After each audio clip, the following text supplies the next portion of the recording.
है सोना जी है सोना, है सोना जी है सोना, जब राम चले वनवास अवध सब है सोना, जब राम चले वनवास अवध सब है सोना।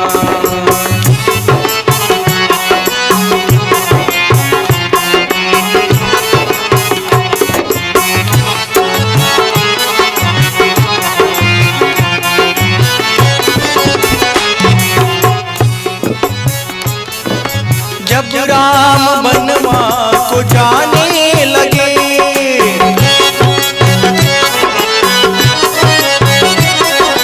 लक्ष्मण जी अर्ज सुनाने लगे,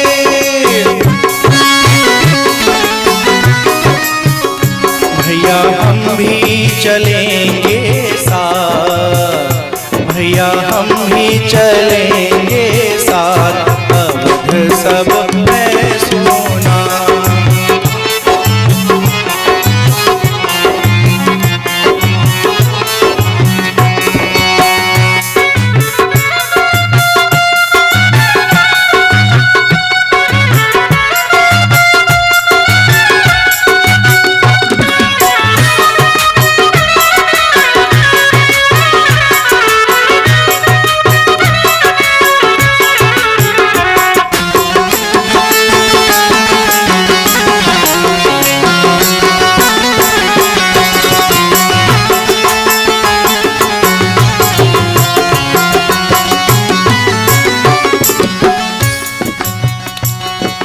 जब राम वनवास को जाने लगे,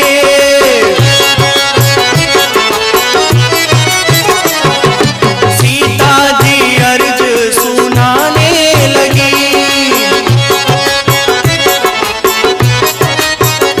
प्रभु हम भी चलेंगे साथ, अवध सब है सोना, प्रभु हम भी चलेंगे साथ, सब है सोना, जब राम चले वनवास अवध सब है सोना, अवध सब है सोना, अवध सब है सोना।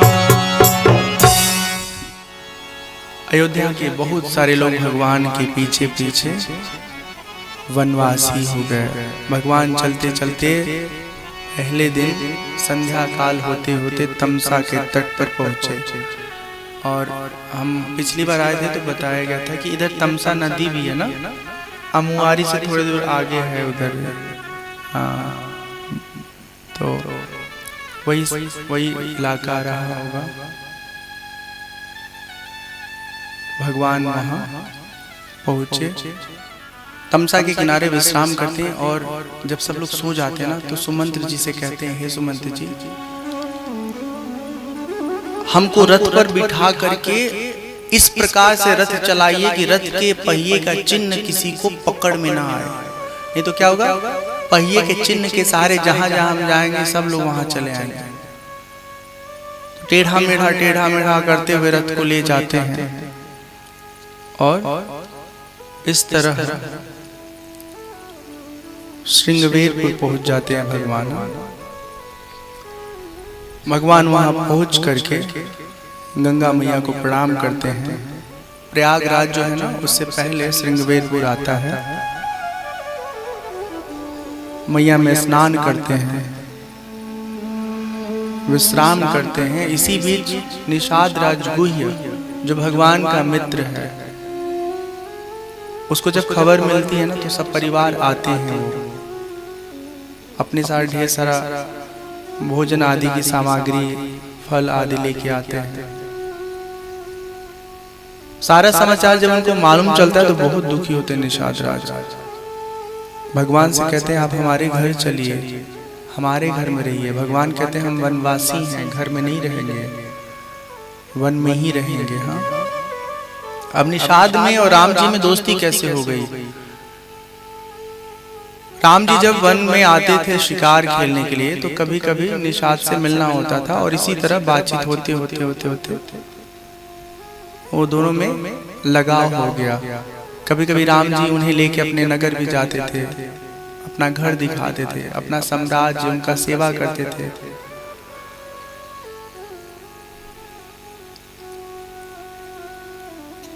निषाद राज अपने हाथों से एक सुंदर सी घास की चटाई बनाते हैं। घास मतलब वो पुष्प का जो होता है ना, चटाई अपने हाथ से बनाते हैं, बिछा देते हैं। भगवान उस पर विश्राम करते हैं। जो कुछ लाए हैं, फल कंदमूल आदि, भगवान उसका सेवन करते हैं। रात्रि में भगवान जब सो जाते हैं, निषाद भगवान को देख देख करके ना ऐसे विषाद में डूब जाते ना, ऐसे दुख के सागर में डूबने लगते हैं। लक्ष्मण जी उनके हाल को देख करके कहते हैं, हे निषाद, भगवान की लीला है, उन्हें देख करके दुखी मत होइए। वो परब्रह्म है, मनुष्य रूप में लीला कर रहे हैं, वो सुख दुख से परे हैं। अच्छा निषाद रो क्यों रहे हैं? इसलिए रो रहे हैं ना कि वो देखते हैं राम जी कुश की चटाई पे लेटे हैं, और फिर याद आता है कि राम जी का जो अपना निवास कक्ष था, वहां पर भगवान जहां शयन करते हैं ना, वो आसन, वो बिस्तर ऐसा मुलायम था जैसे दूध का फेन होता है। इतने सुख में रहने वाला ये राजकुमार आज इतने कठोर स्थान पर विश्राम कर रहा है। भगवान यहाँ पर विश्राम कर रहे हैं और लक्ष्मण जी निषाद के दुख को, विषाद को देख करके निषाद राज को समझा रहे हैं। बहुत सुंदर बात है, ध्यान से सुनिएगा, जीवन में बहुत काम आएगा। लक्ष्मण जी कहते हैं,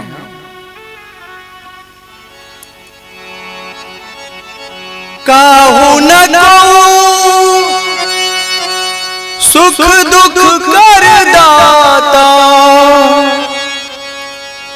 निज कृत कर्म होगु सब भ्राता। जोग वियोग भोग भाल मंदा, हित अनहित मध्यम भ्रम फंदा। जन्म मरणु जहाँ लगी जग जालू, संपत्ति विपत्ति परम अरुकालू।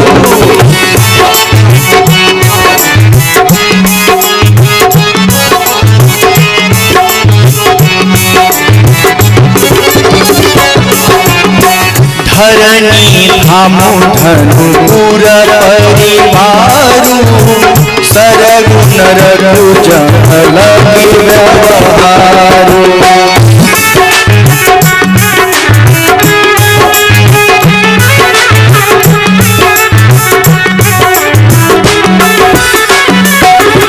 देखिए सुनिए गुनिय मन माही, मोह मूल परमारथ नाही।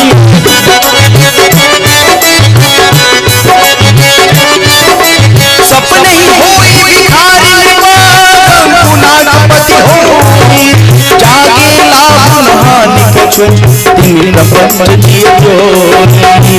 जय सिया राम, जय जय सिया राम, जय सिया राम, जय जय सिया राम, जय सिया राम, जय जय सिया राम।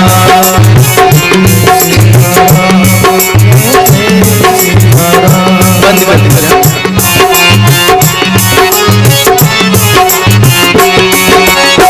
जय सिया राम, जय जय सिया राम, जय जय सिया राम, जय जय सिया राम। काहू न को सुख दुख कर दाता, निज कृत कर्म भोग सब भ्राता। तो आगे से जब कभी जिंदगी में पीड़ा आए, कष्ट आए, तकलीफ आए, तो ये मत कहिएगा तुम्हारे चक्कर में हमारी जिंदगी जो है का हो गए बताओ लोग, आपन अपन देखा लोग, उनके चक्कर में ना आई, अपने किस्मतिया के चक्कर में। किस्मत कैसे बनेला? कर्म से बनेला। पूर्व में जो जो हम कर्म करते हैं वही कर्म हमारी किस्मत बनता है। किस्मत कोई फोकट में मिलने वाली चीज नहीं है। हाँ, अगर आज 4 लोगों में से 4 भाई है और एक भाई प्रोफेसर है, दूसरा भाई जो अकाउंटेंट है, तीसरा भाई कृषि कार्य कर रहा है, चौथा भाई बेरोजगार बैठा हुआ है, तो उसके पीछे इस जन्म का कर्म और पिछले जन्म का कर्म संस्कार दोनों कारण हैं। ऐसे अनायास नहीं कोई बहुत आगे जा रहा है, कोई पीछे ही लटका पड़ा है। भगवान तो एकदम समदर्शी हैं, वो पक्षपात नहीं करते कभी किसी के साथ। अब जैसे मान लीजिए आज जो बच्चा पहली, दूसरी, तीसरी, चौथी, 5वीं, 6वीं, 7वीं, 8वीं, 9वीं, 10वीं, 11वीं, 12वीं अच्छे से पढ़ेगा ना, वो भारत के नहीं दुनिया के किसी भी यूनिवर्सिटी में एंट्रेंस एग्जाम देगा, क्वालिफाई हो जाएगा, डीयू में हो, बनारस में हो, गोरखपुर हो, लखनऊ, हर जगह पास हो जाएगा। ठीक है, मौज करेगा। आज जो शुरू में ही उल्लू बनाएगा अपने को, आपको, अपने माँ बाप को, अपने टीचर को, फिर क्या होगा? उनका कहीं नहीं होगा, जुगाड़ लगा के किसी डिग्री कॉलेज में एडमिशन कराना पड़ेगा। ठीक है, अब जब और अच्छे स्कूल में वो पढ़ेगा, अच्छे विश्वविद्यालय में पढ़ेगा और ज्यादा अपने अंदर वो काबिलियत लाएगा, फिर क्या होगा? जीवन का जो क्षेत्र चुनेगा ना, उस क्षेत्र में वो कामयाब होगा। चाहे वो मेडिकल का चुने, चाहे वो यूपीएससी का चुने, चाहे वो पॉलिटिक्स चुने, चाहे वो फिल्म इंडस्ट्री को चुने, चाहे बिजनेस को चुने, जहां भी जो जाएगा ना अपना बहुत अच्छा स्थान बनाएगा। ठीक है, क्यों? क्योंकि उसने शुरू से हर चीज पढ़ा है, अच्छे से पढ़ा है, पढ़ के दिमाग में रखा है।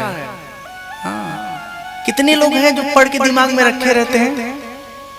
हाँ, पढ़ डाला, पढ़ लिया, पास हो गया, बस सीताराम, जान में जान आई, पास हो गए, 50%, 75%, 70%, 80% जो भी है। हाँ, अगर आप 12वीं में पढ़ रहे हैं, पढ़ रही हैं, तो मोहल्ले के 8वीं और 9वीं के लड़कों को तो, लड़कियों को तो पढ़ा ही सकते हो, और नहीं पढ़ा पा रहे हो तो आप गोबर गणेश हो और कुछ नहीं हुआ। अपने छोटे भाई को ठीक से नहीं पढ़ा पा रहे हो, नालायक निकल जा रहा है, तो फिर आपसे बड़ा नालायक और कोई नहीं है। ठीक है, बड़े लोगों का किस्मत क्या करेगा? लोग शादी ब्याह हो गई, मेहरारू मिल गई मनपसंद चाहे बेमन का, वो जमाना अलग था। अब आजकल जो बच्चा लोग है, इनका किस्मत आज जो हाथ में नहीं है कल होने वाला है, कल मिलने वाला है। नौकरी, जीवन साथी, अच्छी स्थिति, वो सब आज के कर्म पर टिका हुआ है। अब जो लड़के लड़कियां IAS IPS बन जाते हैं, बताओ उनकी जिंदगी कितनी मस्त रहती है, जलवा तेरा जलवा चारों तरफ। जो लड़के MBBS MD कर लेते हैं, बिजनेस के क्षेत्र में आगे बढ़ जाते हैं, किसी चीज के लिए मोहताज है नहीं, मस्त अपनी जिंदगी जी रहे हैं। 4 लोग दरवाजे पे खड़े रहेंगे, अपनी बेटी से हमारे बेटे का विवाह कर दीजिए, हाँ, अपने बेटे से हमारी बेटी का विवाह कर दीजिए। पढ़ेगा लिखेगा जो, उसका अच्छा दिन होगा, उसका किस्मत अच्छा होगा। ठीक है, नहीं पढ़ेगा लिखेगा जो सर ऐसे फोड़ेगा अपना माथा मार मार के। हम ये बता रहे थे कि काहू न कोई सुख दुख कर दाता, दूसरा कोई सुख दुख नहीं देता है, हमारा अपना कर्म ही हमको सुख दुख पहुंचाता है। पड़ोसी में तो मान लो देवरान जेठान या चचेरी जो है, देवरान जेठान पड़ोसी, वो आपको तकलीफ दे रही है, ठीक है, आप घर बदल दिए। कर्म ऐसा किसी से खराब रहता कि अपने लड़का अपने कोखी से जन्म देके ऐसा सतावेला धुंधकारी जैसा कि माई दादा को कहीं रहने का ठिकाना नहीं मिलता है। धुंधकारी कथा मालूम है आपको? धुंधकारी एक ऐसे पुत्र थे जो अपने स्वार्थ के लिए अपने माता पिता को ही मार पीट करके तबाह कर दिए थे। और ये तरह के लोग बहुत आजकल दिखते हैं।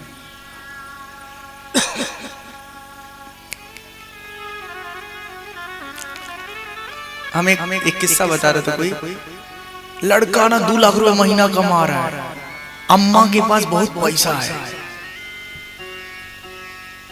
अब अम्मा ने क्या किया, इक्वल अपनी बेटियों को भी उसमें डिस्ट्रीब्यूट कर दिया।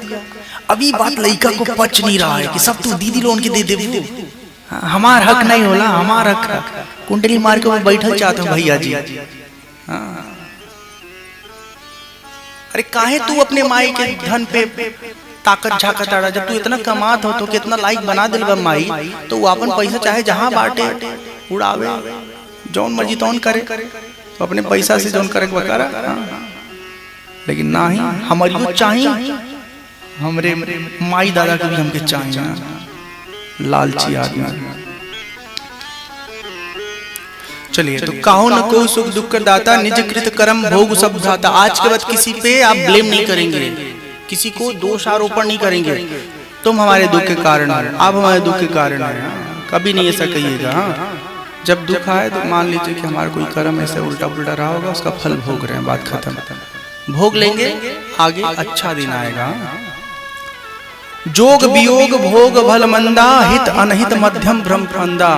मिलना किसी से, किसी चीज का मिलना, सफलता मिलना या सफल हो जाना, कुछ पाना या कुछ खो देना, किसी से मिलना या किसी से दूर हो जाना, ठीक है, ये सब कालक्रम में होता रहेगा। जीवन के पहिए जैसे ऊपर से नीचे आते जाते रहते हैं ना, साइकिल के पहिए, वैसे जिंदगी में सब चलता रहता है। इस बात को लेकर के बहुत तनाव में अपने आप को नहीं रखना। जैसे मान लो नंदी से झगड़ा हो गई बा, देवरानी से झगड़ा हो गई बा, मर्दे से झगड़ा हो गई बा, ठीक हो जाए सब, 2-4 महीना में, 2-4 हफ्ता में, 2-4 दिन में, हाँ सब ठीक हो जाएगा। वो बात के लिए टेंशन नहीं रखने का, बस अपनी तरफ से अपनी गलती ना करिए, ये ध्यान रहे। यहाँ पर कहा गया है, सपनी होई भिखारी पर रंग कुनाक पति होई। स्वप्न में राजा भिखारी हो जाए, ठीक है, या कंगाल इंद्र बन जाए, तो क्या फर्क पड़ता है? जगने के बाद तो वही हाल दिखेगा जो सोने से पहले था। संसार में बहुत ज्यादा नहीं उलझना है। संसार में जीवन निर्वाह के लिए जो जरूरी है वो सब प्राप्त करना है, उसके लिए पुरुषार्थ करना है। लेकिन असल में खुद को जानना है, समझना है। अपने कुछ मत समझ में आए तो बस इतना जानिए कि अपने मन को एकदम शुद्ध पवित्र करना है, किसी को धोखा नहीं देना है, किसी के साथ छल नहीं करना है, साफ सुथरी जिंदगी जीनी है। लखनलाल जी बताते हैं निषाद राज को कि राम कौन है। राम ब्रह्मा परमार्थ रूपा, अभिगत अलख अनादि अनंता। राम ब्रह्मा परमार्थ रूपा, अभिगत अलख अनादि अनंता। सकल विकार रहित गत भेदा, कहीं नेति रूप निवेदा।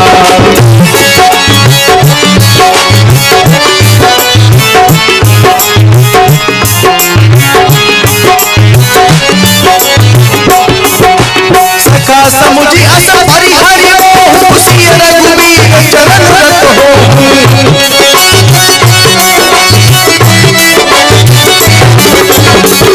राम गुण भाभिन सारा, जागे जग मंगल धारा।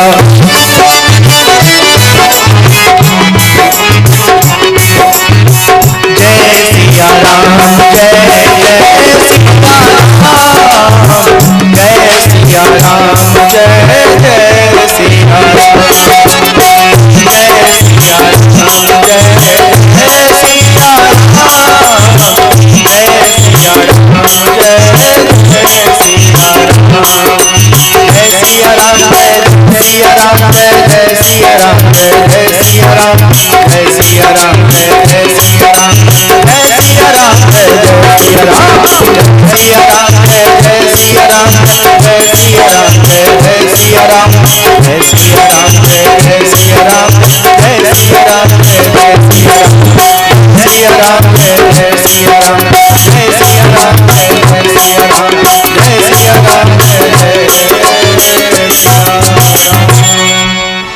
सियावर रामचंद्र की जय, पवन सुत हनुमान की जय।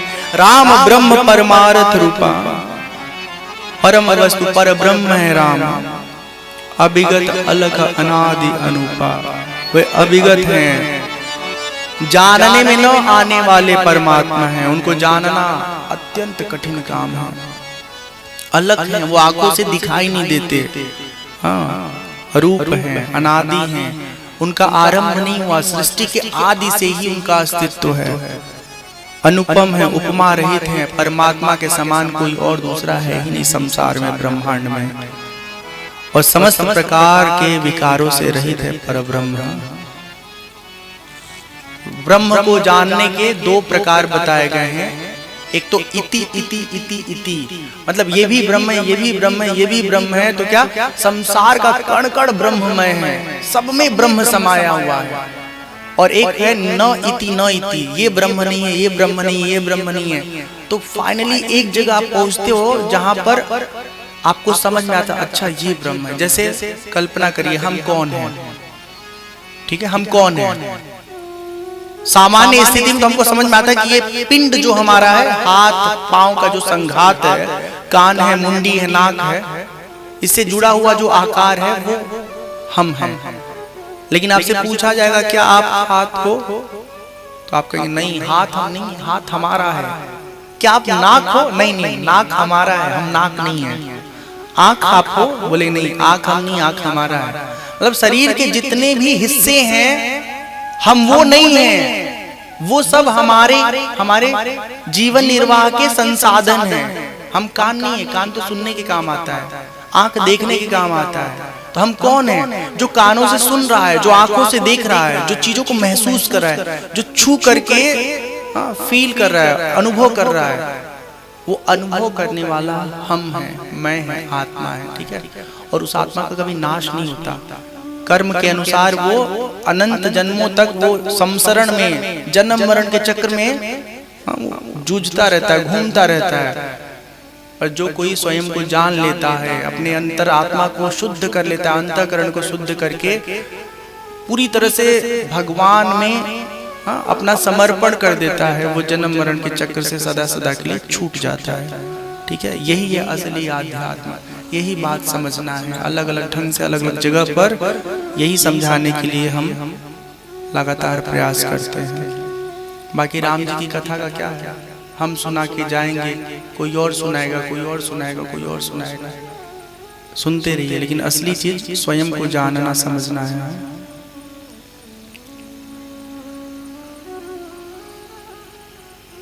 लक्ष्मण जी कहते हैं निषाद, अपने मन के विषाद का त्याग कर दीजिए। हाँ, और राम जो आपको दिख रहे हैं वो केवल लीला कर रहे हैं, वो कर्म फल बंधन से परे रहने वाले परम पुरुष हैं। हाँ, बातचीत करते ही भिनसहरा हो जाता है। भगवान राम उठते हैं, नित्य क्रिया से निवृत्त होते हैं, फिर अपना और अपने भाई लक्ष्मण का जो केश है ना उसका जटा बनाते हैं।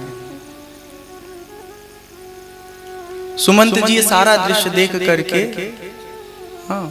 भावुक हो जाते हैं, उनकी आंखों से अश्रुधारा निकल जाती है। सुमंत जी कौन है? दशरथ जी के मंत्री हैं, जो भगवान श्री राम के साथ अभी हैं। सुमंत जी कहते हैं आपके पिताश्री ने कहा था कि इन बच्चों को वन दिखा के लौटा लाना। तो हे राम आपने वन देख लिया, अब चलिए ना, अब नगर को चलिए, नगर को आपकी जरूरत है। भगवान कहते नहीं, जिस वचन के कारण हम वन आए हैं उस वचन को खाली नहीं करना है। अतः जब वनवास हमारा पूरा होगा उसके बाद ही हम नगर आएंगे। सुमंत जी से कहते हैं हे सुमंत जी अब आप नगर को जाइए, आपको अयोध्या जाना है, अयोध्या में आपकी जरूरत है। सुमंत जी अयोध्या जाने के लिए प्रस्थान करते हैं, पर न तो रथ हाथ पा रहे हैं, न तो इतनी हिम्मत कर पा रहे हैं कि अयोध्या जाऊं, क्योंकि सब लोग पूछेंगे राम क्यों नहीं आए, क्यों नहीं उनको लेके आए, क्या जवाब देंगे।